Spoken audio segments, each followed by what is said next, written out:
आप सभी को मेरी नमस्ते और जय हिंद। मेरा नाम अभास सैनी है, वर्बल मैथ अभास सैनी में आप सभी का स्वागत है। एनटीपीसी मैथ्स मैं करवा रहा हूँ और आज डे 3 है। डे 1 और डे 2 आपको ऑलरेडी मिल चुका है, प्लेलिस्ट आप देख लीजिए। इसके अलावा जिन भी बच्चों को डे 4 चाहिए वो कमेंट सेक्शन में लिखिएगा कि एनटीपीसी मैथ्स रिवीजन कंटिन्यू, तो हम कंटिन्यू करेंगे। ठीक है, आप पहले देखिएगा ये क्लास कितनी फायदेमंद है। और ये इसमें जो क्वेश्चन ले रखे हैं मैंने, जो हाल ही में पेपर हुआ है एनटीपीसी का उससे लिए मैं, और जो पहले भी अगर एनटीपीसी का पेपर हुआ है बट बढ़िया क्वेश्चन है उसमें, तो आप समझ जाओगे कि जो 10 क्वेश्चन ले रखे हैं वो बहुतों के 20-20 30-30 क्वेश्चन के बराबर है या उनसे ज्यादा है, लेकिन कम नहीं है। ये आप खुद ही अंदाजा लगा लोगे हर एक क्वेश्चन से। सवाल नंबर 1, इसको पॉज करके खुद ट्राई करिए। ये सवाल आया अभी हाल ही में। सवाल है कि मान लीजिए पी क्यू आर एस एक ट्रेपीजियम है जिसमें पी क्यू पैरेलल है एस आर की, ठीक है, और क्यू आर एस 60 डिग्री है। आपने बोला ऐसे मान लीजिए ये मेरा ट्रेपीजियम है, 60 ले लेता हूं, ये थोड़ा सा दिख रहा है कि पी क्यू आर और एस ये ट्रेपीजियम है। आपने बोला ठीक है। अब एस को सेंटर मान के और आर क्यू को रेडियस मान के एक आर्क बना दिया आपने, और इस तरीके से किया कि एस आर पे वो बी पे टच कर रही है। मतलब ऐसे करके एक आपने ऐसे आर्क बना दिया है, आर्क ऐसे सर्कल बना दिया, मतलब आर्क बना दी, तो यहाँ पे ये बी पे टच कर रही है। यही बोल रहा है कि एस आर पे वो बी पे टच कर रही है, और क्यू ए बी नाम से आर्क है, ये आर्क है क्यू ए बी। ठीक है, कोई दिक्कत नहीं है। अब ए कोई भी आर्बिट्री पॉइंट है, ठीक है, इस आर्क पे क्यू ए बी पे ए, ठीक है। तो पी क्यू और क्यू आर, यानी कि पी क्यू 14 है और क्यू आर भी 14 है। ओके, कोई इश्यू नहीं है। अब आपने बोला एस बी इतना 8 है, ये 8 है, तो आपसे बोल रहा है फाइंड द एरिया ऑफ किस किस का, और अप्रॉक्स एरिया मांग रहा है, किस किस का मांग रहा है, किस रीजन का, P Q A B S P, इसका P Q A B S B, इसका एरिया मांग रहा है। आपने बोला कोई दिक्कत नहीं है। सामने देखिए आप, सबसे पहले तो हमें मालूम है कि एक तरीके से ट्रेपीजियम का जो एरिया है, एरिया के ट्रेपीजियम में से अगर मैं इस वाले सेक्टर का एरिया निकालूंगा तो आंसर आ जाएगा। आपने बोला ठीक है। ट्रेपीजियम का एरिया कैसे होता है, आप बोलते हैं half sum of parallel lines into height, ये होती है।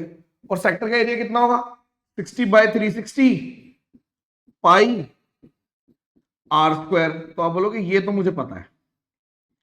अर्थ हमें सिर्फ इस चीज का चाहिए, एक तो मेरे को ये चाहिए और हाइट चाहिए। तो आप क्या बोल सकते हो कि आपको 30, 60, 90 स्पेशल ट्रायंगल सबको मालूम है जो गणित पढ़ते हैं लगभग और कॉम्पिटिटिव एग्जाम में पढ़ते हैं, कि भाई अगर 30 के सामने 1 होता है तो 90 के सामने 2 और इसके सामने √3। तो जैसे ही मैंने यहाँ पे एक लाइन ड्रॉ करी, ध्यान से देखो, सामने देखो आराम से, हमने बोला जैसे ही ये लाइन ड्रॉ करी, ये हाइट भी हो गई, और 90 के सामने अगर 2 यूनिट है तो 30, ये 30 हो गया, 30 के सामने आपकी 1 यूनिट हो गई, और ये 7√3 हो गई। आपने बोला ठीक है, और ये तो रेडियस है तो ये वाला भी 14 ही कहलाएगा। तो इससे क्या फायदा हुआ कि सम ऑफ पैरेलल लाइन का मतलब है कि ये वाली लाइन हो गई मेरी 22 और ये मेरी हो गई 14, यानी सम ऑफ पैरेलल लाइन 36। यहां पे लिख दो 36 इनटू हाइट कितनी हो गई, 7√3। आपने बोला ठीक है, ये भी ठीक है, यानी कि तुरंत आपको सब कुछ मिल गया। तो आपने बोला ठीक है, यानी कि मैं कह सकता हूं ये कितना आ गया मेरा, 18 × 7 126√3 माइनस इसको 6 कर दो, यहां पे 2 कर दो, यहां पे 3 कर दो, तो आपने बोल दिया ठीक है, 14 दूनी 28 और 2 308। इसको अगर मैं 3 से करूंगा तो 102.666 ऐसे, तो ये 102.6 के आसपास। तो अब ऑप्शन देखे तो काफी क्लोज है। क्या सोच के इन्होंने ग्रुप डी में पूछा है, ये मेरे को कोई बताए कि भाई ये ग्रुप डी का सवाल है, ये सोच के पूछा है कि आप इसको स्किप कर दीजिए, या फिर जो आने वाले एग्जाम में अगर सेम आ गया तो फिर वो बच्चे कर लेंगे। बहुत प्यारा, बहुत समय बाद ट्रेपीजियम का एक बहुत अच्छा क्वेश्चन पूछा है, वरना ट्रेपीजियम को इतने लल्लू तरीके से पूछ रहे थे कि हर कोई कर रहा था। ये क्वेश्चन थोड़ा सा बढ़िया है, ऐसा नहीं है कि कर नहीं सकते, कर अभी भी सकते हैं, बट समय मांग रहा है। अब आपने बोला कि ठीक है, इसको अगर मैं सॉल्व कर दूं तो लगभग ऐसे ले लेता हूं कि इसको अप्रॉक्स 125 ले लो, √3 को ले लो 1.732 है ना, इसको मैं 1.75 ले लेता हूँ, 1.75 ले लो, यानी मैं इसको 7/4 भी ले सकता हूँ, 7/4 ले लूं तो आपने बोल दिया कितना आ गया 875, ये का 25 5 बिल्कुल ठीक है। अगर मैं इसको कैलकुलेट कर लेता हूँ, 7×5 = 35, 3 7 दूनी 14, 7 और 1, हाँ ठीक है, बटे 4, तो 4 से काट दो इसको, ये कितना आएगा 4 दूनी 8 और फिर 4 एकम 4, 218 पॉइंट समथिंग। तो आपने बोल दिया ये 218 पॉइंट समथिंग है और इसमें 102 पॉइंट समथिंग आ गया, यानी कि मैं कह सकता हूं कि 116 पॉइंट समथिंग अप्रोक्स इतना ही आएगा, यानी 115 पॉइंट समथिंग, यानी 116 वाला आंसर है। बट स्टिल मैं आपको बोलूंगा काफी कैलकुलेटिव, काफी कैलकुलेटिव, वेरी कैलकुलेटिव, स्किप करना चाहिए फर्स्ट गो में अगर सेम क्वेश्चन ऐसा आता है। हाँ, बट अगर ये क्वेश्चन अच्छा क्यों माना जाएगा कि अगर इन्होंने दूर दूर ऑप्शन कर दिया तो this is very very very good question, बहुत प्यारा क्वेश्चन है। हमने फिर से एक बार देख लेना है क्या बोला इसने।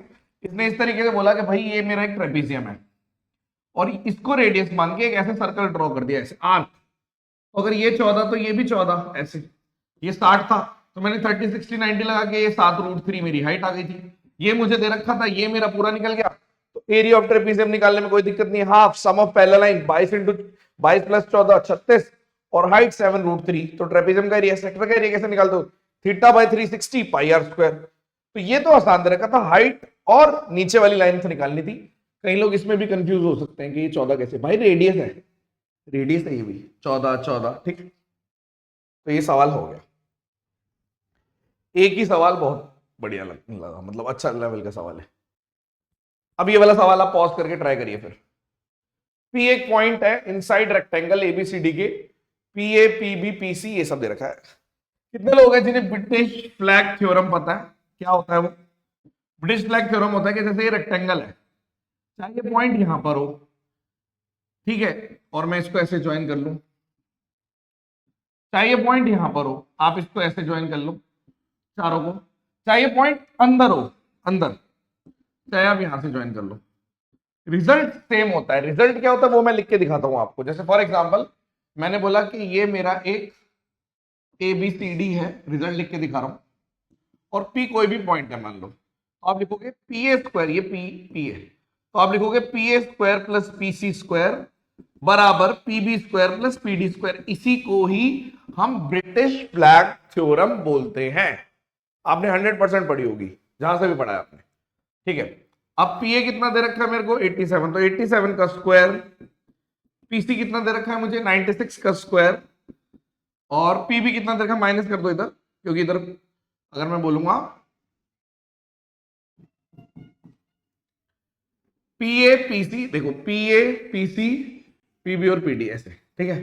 PB कितना दे रखा है मुझे 12 का स्क्वायर, और ये मेरा PD का स्क्वायर आ जाएगा। क्या आप पूरा सॉल्व करोगे? नहीं, यूनिट डिजिट से कर दो, 7 9 और 6 - 4, तो यहाँ पे कितना हो गया 15 4 1, तो आपने बोला ये PD² है, यानी आपने रूट अगर लिया, या फिर ये कह सकते हो किसका स्क्वायर 1 से एंड होगा, 6 का स्क्वायर तो 6 से एंड होगा, 9 का स्क्वायर 81 यानी 1, यही आंसर है। 4 का स्क्वायर 16, ये भी नहीं होगा। 0 का स्क्वायर 0 से एंड होगा, ये भी नहीं होगा। तो एक ही ऑप्शन था 129। You can use unit digit of course, yes आप कर सकते, पूरा कैलकुलेट करने की जरूरत नहीं। यूनिट डिजिट मेरा कितना आ रहा था 1, तो इनमें से किसका स्क्वायर का यूनिट डिजिट 1 है? 9 वाले का। इसमें वैसे बहुत कुछ नहीं था, जिसकी भी तैयारी ठीक ठाक है वो कर लेता।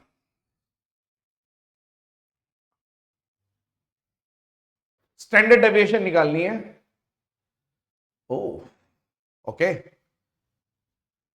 करते हैं सॉल्व।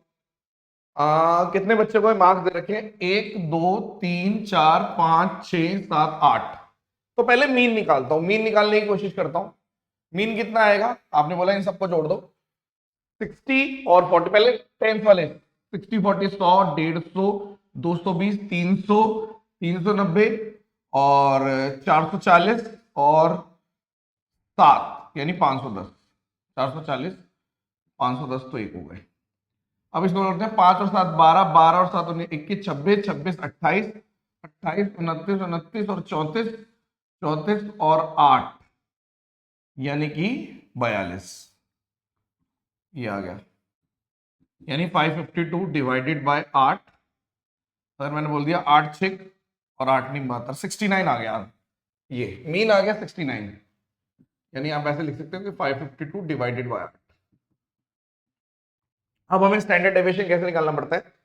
आप बोलोगे अब पहले तो वेरिएंस निकालोगे, उसका रूट लेना है। तो मैंने बोला कि देखो एक तरीके से क्या करना है, जो भी मेरा आंसर है स्टैंडर्ड डेविएशन वो कैसे निकलेगा। नीचे तो 8 ही है, 69 में से 565 चला गया, 4 इसका स्क्वायर लिख दो 16। 69 में से 47 चला गया यानी कि 484, 22 का स्क्वायर आएगा ना, 22 आ रहा है ना, 484। 10 का स्क्वायर 100। आपने बोला ठीक है। और अगर मैं 75 यानी कि 6 कर दूंगा 36। आपने बोला ठीक है। 70 और 13 70 और 12 13 169 ये हैगा। 82 है तो आपने बोला हाँ। 91 तो फिर से 22 का 484। फिर आपने बोल दिया यहां पर तो 4 14 196 और यहां पे 78 और यहां पर 9 81 ऐसे आएगा। तो जब भी आप इसको सॉल्व करोगे करना पड़ेगा क्या, करूं पूरा सॉल्व कर देता हूं चलो। तो आपने बोला 400 500, पहले 100 वाले कर रहा हूं, 400 500 600 1000 और 1100 तो एक हो गए। फिर आप बोल रहे हो कितने हो गए, 10 90 90 के बाद 120 120 और 180 180 और 80 यानी कि 260 260 350 350 और 430 ये हो गया। फिर आप यूनिट डिजिट वाले कर लो, 6 और 4 10 और 16 और 20 25 29 29 30 36। तो ये करके देखूं 1566, चलो कोई बात नहीं देख लेते हैं। 1566 डिवाइडेड बाय 8, तो आप बोलोगे ये कितना आना था, लगभग 200 हो सकता था अगर 1600 होता तो, लेकिन यही इतना नहीं है। तो 8 एकम 8 मैं लिख देता हूँ, रूट में कितना आ रहा है अप्रॉक्स 8 एकम 8 और बच गया 7 8 नहीं 72 और 8 लगभग लगभग अगर मैं बोल रहा हूं तो 4 आप बोलोगे कि 8 एकम 8 72 और 4 और 8 5 लगभग इतना, यानी 96 होता तो ज्यादा बेटर था, बट 195 पॉइंट समथिंग यानी कि आपने बोल दिया 14 से कम आएगा। ना ये हो सकता नहीं हो सकता नहीं हो सकता, बहुत ही क्लोज है। बट मैं फिर से बोलूंगा कि लास्ट में करने वाला है। आपने कितनी भी प्रैक्टिस करी हो स्टैंडर्ड डेविएशन की, लेकिन आखिरी में ही करना चाहिए क्योंकि काफी कैलकुलेशन है। आप देख रहे हो कि हर एक चीज में कदम कदम पे कैलकुलेशन है। प्रैक्टिस अगर आपकी होगी तो आप कर तो दोगे, ऐसी बात नहीं है कर नहीं पाओगे, कर दोगे। और लेकिन ऑप्शन कितने क्लोज हैं, दूर होते तो मैं अप्रॉक्स करता रहता सारी चीजें। तो अगर देखूं अभी तक तो इसमें भी काफी कैलकुलेशन पाएंगे। अब अगर कभी भी क्यूबिक वाले होते हैं, जैसे मान लो कि ये इक्वेशन दे रखी है 6, ऐसे लिख दो ax cube plus bx square plus cx plus d बराबर 0। तो इसमें मान लीजिए अल्फा बीटा गामा 3 रूट्स हैं, एक मिनट ऐसे चला लो, अल्फा बीटा गामा 3 रूट्स हैं। तो आपसे या तो बोलेगा प्रोडक्ट ऑफ रूट, या बोलेगा सम ऑफ रूट, या फिर बोलेगा alpha beta beta gamma gamma alpha, ऐसे बोलेगा। अल्फा बीटा गामा आएगा D minus D by A, alpha plus beta plus gamma आएगा माइनस बी बाय ए, ठीक है। और ये वाला आपका आएगा सी बाय ए, ठीक है। तो आपने बोल दिया कि यानी कि अगर मैं इसकी बात करता हूं, ये लिखना आना चाहिए, ये एनटीपीसी का ही स्पेशल सवाल है। तो इसका मतलब है अल्फा स्क्वायर बीटा गामा, दूसरी बात अल्फा लिख दो बीटा स्क्वायर गामा, तीसरी बार अल्फा बीटा गामा स्क्वायर। यानी अगर आप अल्फा बीटा गामा बाहर ले लेते हो तो ये alpha plus beta plus gamma पूछा था, तो इन तीनों का प्रोडक्ट कितना आएगा, माइनस डी बाई ए, यानी कि -1/6, तो -1/6 हो गया। और अगर यहां पे सम की बात करें तो -b/a, तो -11/6 यानी 11/6 हो गया, यानी कि 11/36। ये तो सिलेबस बेस्ड क्वेश्चन है, ये सबको नहीं आएगा, जिसने सिलेबस कर रखा है उसको आ जाएगा, ये वो सवाल है। लेकिन ये पूछा हुआ, हमने अपनी जेब से नहीं पूछा, मुझे नहीं लगता कि ये एसएससी में पूछा जाता है, अवॉइड करते हैं वो लोग क्यूबिक वाली इक्वेशन, आप स्किप कर सकते हो, लेकिन अगर आप एनटीपीसी पढ़ रहे हो तो देख के जाइए। सवाल करते हैं, 3 लोग हैं पी क्यू आर, और इन्होंने इतने इतने से अपना बिजनेस स्टार्ट किया। आफ्टर 9 मंथ्स क्यू ने अपने 35% शेयर निकाल लिए, आर ने 7 महीने पहले साल के अपना पैसे निकाल लिए, ठीक है, 14% निकाल लिए, तो अब प्रॉफिट इतना है, तो एंड में बताइए। देखिए सबसे पहली बात, पी ने कुछ नहीं किया, 11 थे पूरे 12 महीने के लिए, 11 यूनिट पूरे 12 महीने के लिए लगा दी। लेकिन क्यू ने किया कि क्यू ने 8 तो 9 महीने के लिए लगाए, और 8 का 65% बचे हुए 3 महीने के लिए लगाया। आपने बोला ठीक है, क्योंकि 35 निकाल लिए थे। आर ने भी कुछ किया, आर ने क्या किया, आर ने 20 तो 5 महीने के लिए लगाए, क्योंकि 7 महीने पहले साल थे, और 20 का 86% 7 महीने के लिए लगाए। आपने बोला ठीक है, ये 132 हो गया, ये आपका 8 × 72, और यहां पे मैं कर देता हूं, ये कितना आ गया, 8 × 40, हासिल आई 4, 8 से 48, 5.2 यानी कि 15.6 ये हो गया।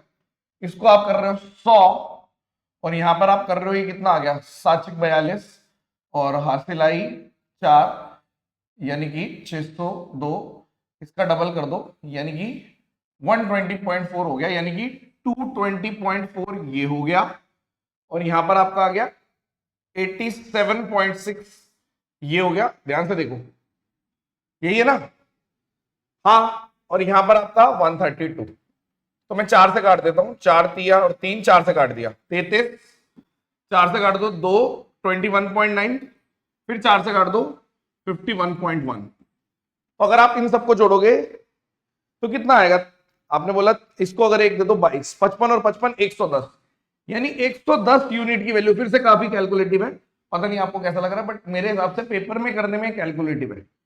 110 की वैल्यू दे रखी है 40700, और आपसे बोल रहा है 55.1 की वैल्यू बताइए, तो आप बोलोगे 10 से 10, तो 4070 इंटू 51.1, पॉइंट हटा दोगे तो ये हो गया, डिवाइडेड बाय 11, 11 से अगर मैं कर देता हूं 11, 3 और 7, तो यूनिट डिजिट 7 आएगी। एक ही ऑप्शन है जिसकी यूनिट डिजिट 7 है। चलो कहीं तो राहत है, कहीं तो समय बचेगा, पूरा कैलकुलेट करने की जरूरत नहीं है।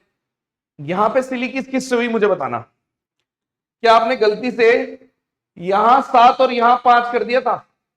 अगर आप उनमें से हैं तो आपको पता है कि इस टाइप की गलती होती है, आगे नहीं करनी। प्रायर है, पूरे 12 महीने से 7 महीने पहले यानी 5 महीने के लिए लगा था, यहां पे तो नहीं होगी। हाँ, थोड़ा सा कैलकुलेशन में हो सकता है किसी किसी ने गलती करी हो, वरना कुछ नहीं। बेहतरीन सवाल डाल रखे हैं आज के भाई, बढ़िया सवाल है, मतलब कैलकुलेटिव लग रहा है सवाल देखने में। अच्छा, इसको सॉल्व करते हैं। इसका फॉर्मूला पता है आपको कि sine x cos y plus cos x sine y, कोई दिक्कत नहीं है, सॉल्व कर लेते हैं। ये तो खैर आपने बोला, जैसे अगर ये कॉस एक्स का, जैसे मैं ऐसे लिख सकता हूं क्या कि अगर कॉस एक्स 3/5 है तो इसका साइन एक्स 4/5 है, वैसे तो एक ही लाइन में हो जाना चाहिए।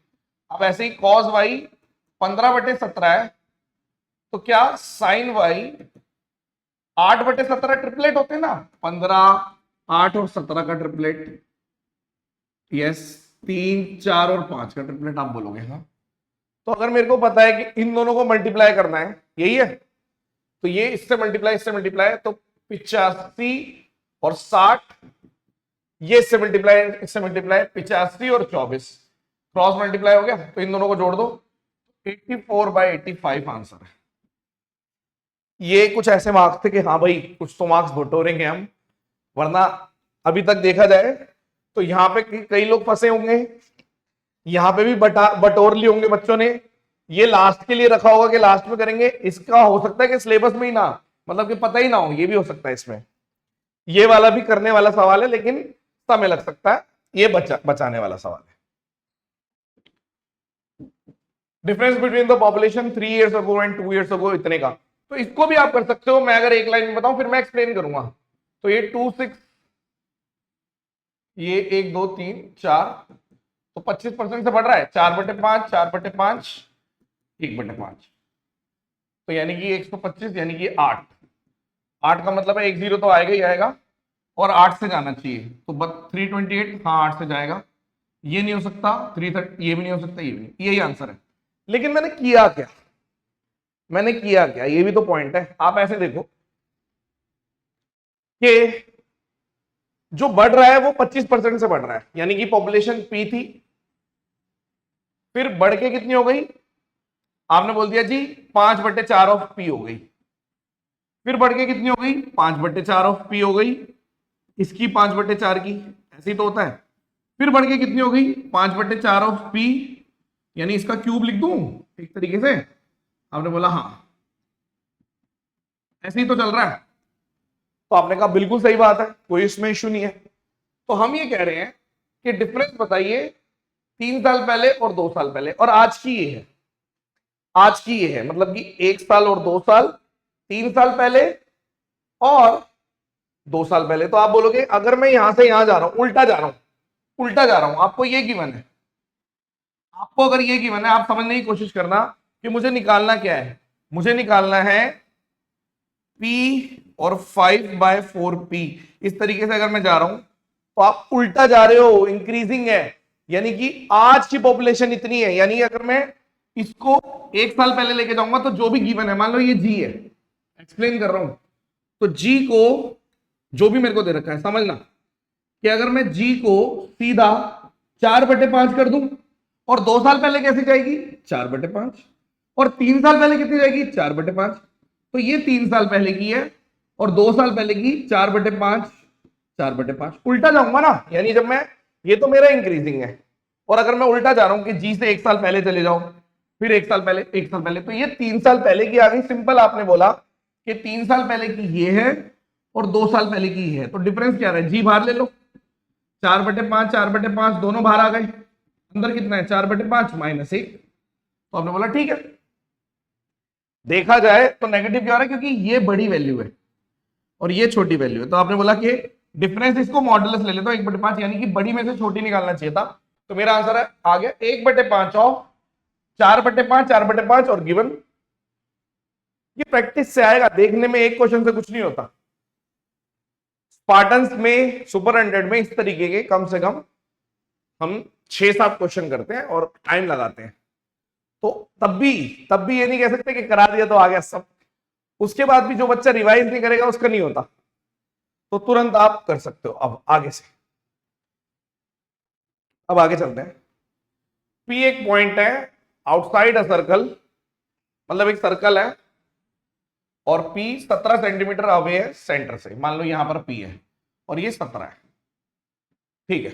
अब एक सेकेंड ड्रॉ हुआ जो इंटरसेक्ट कर रहा है circle at A and B such that P B बड़ा है पी ए से, ओके। तो आपने बोला एक सीकेंड ड्रॉ कर रहा है ऐसे, तो आपने बोला पी बी बड़ा है, यानी कि ऐसे ड्रॉ करो, ये ऐसे नाम है।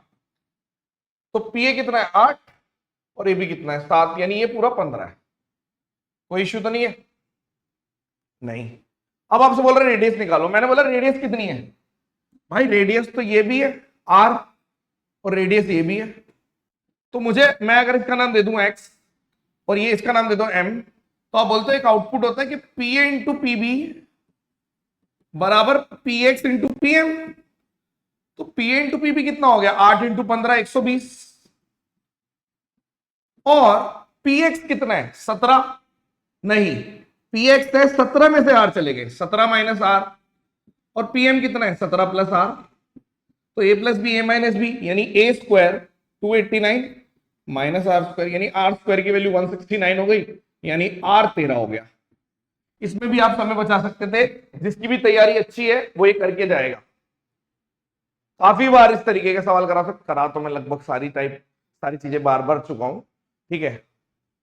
पहला क्वेश्चन है जो थोड़ा सा लग सकता है कि डिट्टो नहीं कराया, बट इसके पिताजी भी करा रखे हैं, तो ये तो बहुत आसान है, लेकिन वो स्ट्राइक नहीं करता। हम लोगों को आदत होती है कि वो होता है ना कि जो क्लास में करा दिया वो ही कर सकते हैं, तो उतना भी कर लोगे वो भी बेस्ट है, उसमें ही सिलेक्शन हो जाता है। अगर आप अपने ऊपर हावी रखोगे कि नहीं नहीं मुझे वहां पे और कुछ सोचना है, मैं सोच लूंगा, मेरे से हो जाएगा, ये कॉमन सेंस होनी चाहिए कि उस टाइम पे क्या है कि आपके पास समय नहीं होता, तो आप जब वो क्लॉक तक तक तक चल रही होती है तो वही बच्चा परफॉर्म कर पाता है जो प्रैक्टिकल रहता है। ठीक है, अपने आप से उम्मीदें करो, मॉक में कर लो जितनी करनी है, पेपर के टाइम पे बी प्रैक्टिकल। तो जिस चीज की प्रैक्टिस ज्यादा हो रखी होती है फिर वही सवाल कर पाते हो आप। नेक्स्ट, एरिया जो है रेक्टेंगल का वो 7 से बढ़ गया, यदि लेंथ 6 से बढ़ गई और ब्रेथ 5 से घट गई, एरिया होता कितना है? एलबी होता है। तो आपने बोला कि लेंथ को अगर 6 से बढ़ा दो और ब्रेथ को अगर 5 से घटा दोगे तो जो एलबी है उसमें 7 बढ़ जाएगा। ठीक है, तो अगर मैं इसको लिख दूं कैसे लिख सकता हूं? -5L प्लस 6B, 6 पंजे 30, 30 उधर जाके 37, पहली इक्वेशन। बट यदि लेंथ को 6 से घटा देते, एक और लिख लेता हूं, यदि लेंथ को 6 से घटा देते और ब्रेथ को 7 से बढ़ा देते तो एरिया जो है वो बढ़ जाता 31 से, यानी अब फिर से क्या हो गया? 7L -6B, 7×6 = 42, 42 उधर जाके कितना हो गया? 31 + 42, ये कह रहा हूं मैं, तो आपने बोल दिया 73। तो अगर मैं इन दोनों को जोड़ दूं, ये इक्वेशन 1 है और ये इक्वेशन 2 है, तो जोड़ दो। आपने बोला जैसे ही मैं जोड़ूंगा तो 2L की वैल्यू कितनी आ गई? 110, यानी L तो 55 हो गया। आपने बोला ठीक है यार, इसमें कोई बुराई नहीं है, L 55, तो 55 अगर मैं यहां पे लिख देता हूं तो 55 पंजे 275, यानी 6B की वैल्यू 275 + 37, तो आपने बोला 2 और यहां पे 312, तो 5, 6 पंजे 30 और 12 52 हो गया। तो आपके हिसाब से अब ये पूरी चीज आ गई, तो पेरीमीटर पूछा है, तो पेरीमीटर होता है ट्वाइस ऑफ L + B, तो ट्वाइस ऑफ L + B कितना है? L + B है 107, तो 214। ये भी करने वाला सवाल था, परंतु फिर से बार बार परंतु क्यों आ रहा है मैं बताता हूं। कौन नहीं कर पाता? जिसको रटी रटाई चीजें आती हैं, जो पढ़ के गणित तब आती है जब आप इंग्लिश में पढ़ते हो और लिख देते हो, गणित में इक्वेशन बनाना सीखते हो, हिंदी में पढ़ते हो और आप लिख देते हो कि भाई बोल क्या रहा है। अब मैंने इसको एक लाइन में कैसे लिखा, क्योंकि ये 5L और 6B पॉजिटिव का, 5 × 30 -30 उधर जाके पॉजिटिव, ये 7L, ये -6B 42 नेगेटिव का उधर जाके पॉजिटिव। ठीक है, कौन सा क्वेश्चन आपको अभी तक सबसे बढ़िया लगा है? कौन से क्वेश्चन की आपको रिवीजन की रिक्वायरमेंट है? कमेंट्स में लिखो कि ये क्वेश्चन मैं रिवाइज करूंगा, और ये भी लिखना कि हाँ हमें 4th क्लास भी चाहिए। अगर आप इसको बोलोगे तो मैं कंटिन्यू करूंगा, कमेंट्स पढ़ता हूं मैं सारे, तो उससे मेरे को अच्छा लगता है। अगर लगेगा कि हाँ यार बच्चे इंटरेस्ट ले रहे हैं तो पढ़ेंगे, पढ़ाएंगे और पढ़ेंगे। एक बैंक है जो 7.8% इंटरेस्ट देता है कंपाउंडेड हाफ ईयरली बेसिस पे, यानी कि हर 6 महीने बाद इंटरेस्ट रिवाइज होता है, हर 6 महीने बाद। तो एक कस्टमर ने इतने रुपए 1 जनवरी को जमा कराए और इतने ही रुपए, ईच कीवर्ड है, इतने ही रुपए 1 जुलाई को जमा कराए। तो जो पैसे 1 जनवरी को जमा करवाए और एक पैसे 1 जुलाई को जमा करवाए, 6 महीने का डिफरेंस है। ठीक है, तो साल के अंत में जो अमाउंट है, ठीक है, वो कितना, मतलब ये जो पैसे हैं इसके, उसमें कितना इंटरेस्ट जुड़ जाएगा। मतलब कि आप ये कह रहे हो इंटरेस्ट बता दो, सीधी सी बात है। तो मुझे बताओ, अगर 1 जनवरी वाला है उसे साल के अंत में 6 महीने में 2 बार इंटरेस्ट मिलेगा, और 1 जुलाई वाले को शुरू के 6 महीने नहीं मिलेगा, यहां पे ही मिलेगा। यानी आप ये कह रहे हो कि भाई साहब एक को तो 2 बार मिलेगा 6 महीने का और सक्सेसिव, और एक को सिर्फ 6 बार एक बार मिलेगा 6 महीने के लिए। तो 12 महीने का रेट ऑफ इंटरेस्ट अगर मेरा 7.8 है तो 6 महीने का रेट ऑफ इंटरेस्ट 3.9, यानी मेरे को यहां पे भी 3.9% मिला, यहां पे भी 3.9% मिला, और यहां पे भी 3.9 मिला, और सक्सेसिव होने की वजह से 3.9 इंटू 3.9 डिवाइडेड बाय 100 मिला, तो 3.9 के 3 मिल गए, यानी कि कितना हो गया 39 दिया 1100 117 यानी 11.7%। और इसकी अगर मैं बात करता हूं तो लगभग कितना है ये 15 समथिंग आएगा, तो आप बोल रहे हो 0.15 और मिल गया, यानी कि मुझे लगभग 11.85% इंटरेस्ट मिलेगा, यानी जो भी मेरा आंसर है वो 11.85% ऑफ 9920 है। तो आपने बोला अगर इसको कैलकुलेट करोगे तो 10% 992 और 1% करोगे तो आप बोलोगे ये कितना आएगा 99.2। भाई बहुत कैलकुलेटिव है देखा जाए तो 11% तो ये हो गए, और अगर 0.85% यानी कि मैं और अगर इधर चला गया तो ये 11% तो निकाल ही लो और 0.85 और जोड़ दो, यानी कि 2, और अगर यहां पर आ गया 11 और 9 दूनी 18 9 और 10, यानी इतना तो है ही, यानी कि अगर 0.85 और निकालूंगा तो 9920 का 0.85% और निकालना है, तो आपने बोल दिया ठीक है यहां पर इतने चले गए, तो लगभग कितना आएगा अगर मैं करूंगा अप्रॉक्स कैलकुलेट कर लो, ये वाला आंसर आ जाएगा ए। ये भी क्लोज है, ठीक है कर लेना आप, ये काफी कैलकुलेटिव सवाल है, ठीक है डायरेक्ट भी निकाल सकते हो या 0.85 निकाल के फिर जोड़ दो इसमें। पॉइंट क्या है, पॉइंट ये है कि अगर ये सवाल आ गया with these type of options तो करना नहीं है, लास्ट में करना है, करना ही नहीं है, वरना कोई दिक्कत नहीं है, आप ये स्किप कर सकते हो, क्योंकि होगा क्या अगर मैं बहुत क्लोज भी जा रहा हूं तो हो सकता है कि 74 और 75 में फंस जाऊं, तो मार्क करते टाइम दिक्कत हो सकती है, लेकिन लास्ट में करना। ये वाला जो सवाल था खत्म, ये सीखने, लेकिन एज अ टीचर हम आपको क्या सिखा सकते हैं ये पॉइंट, तो ये आप सीख लो, इसमें ये लर्निंग है। ये तो करने वाला सवाल था, करना चाहिए था आपको, ये भी करने वाला सवाल था, करना चाहिए था आपको, ये भी करने वाला सवाल था, करना चाहिए था आपको, ये भी करना चाहिए था आपको, मतलब अभी देखा जाए तो लगभग काफी सवाल करने वाले हैं, ये भी करने वाला सवाल था, ये भी करना चाहिए था आपको। इसमें सिलेबस है, मैं इसमें थोड़ी सी रियायत दे सकता हूं कि शायद आपको सिलेबस नहीं पता था, वरना करने वाले कर गए, एज ले गए, ठीक है। और अगर मैं इसकी बात करूं तो ये भी लास्ट में आखिरी में करने, मतलब 10 में से 3 सवाल ऐसे हैं जो स्किप वाले हैं, बाद में करने चाहिए, ये भी स्किप वाला है, लास्ट में ही करना चाहिए। ये एक डुएबल क्वेश्चन था और ये भी स्किप वाला ही सवाल है, यानी अगर मैं ध्यान से आपको बताऊं तो 10 में से 3 क्वेश्चन स्किप वाले थे, 7 करने वाले थे, अब 7 मान लो कर लिया आपने, बचे हुए 3 में जो परफॉर्म कर जाएगा, 3 में से अगर आपने एक भी कर लिया तो आप रैंकर बन गए। यही दुनिया है, लाइफ इसी तरीके से चल रही है, आपका कंपटीशन इसी तरीके से चल रहा है कि जो ये कर पा रहा है वो भीड़, मतलब कम से कम उसके एवरेज तो है ही, इतने तो लगभग सभी कर रहे हैं, लेकिन सच्चाई ये है कि बचे हुए 3 में से अगर आपने एक भी फोड़ दिया तो जिसने 8 कर दिया उसका हो गया सिलेक्शन, ये पॉइंट समझे। तो इस टाइप का पेपर नहीं आएगा, इतना बढ़िया पेपर नहीं आता, पूरे पेपर में 1-2 क्वेश्चन बढ़िया होते हैं, बाकी नहीं होते। मैं तो लेकिन अपना टाइम दे रहा हूं तो इसलिए दे रहा हूं ताकि आप समझो, आप टीचर का क्या रोल है, जो चीज आती है वही वही कराता रहूं प्रैक्टिस। अभी यूपीएसआई के करवाए थे मैंने 5 सेशन, पता नहीं क्या था, वो बहुत आसान, लेकिन उसमें भी अगर आपको सीखना है तो आप 4th और 3rd सेशन देख लेना, बहुत काम का रहेगा आपका, हाँ जिसमें सीआई कराया था। तो आई होप मजा आया होगा, अगर आप चाहते हो कि 4th सेशन भी लूं मैं तो आप कमेंट सेक्शन में बताना। चलिए thank you so much, session dismissed, bye bye. अगर आप बोलोगे कि हाँ revision continue NTPC, I will do it. धन्यवाद, बाय बाय।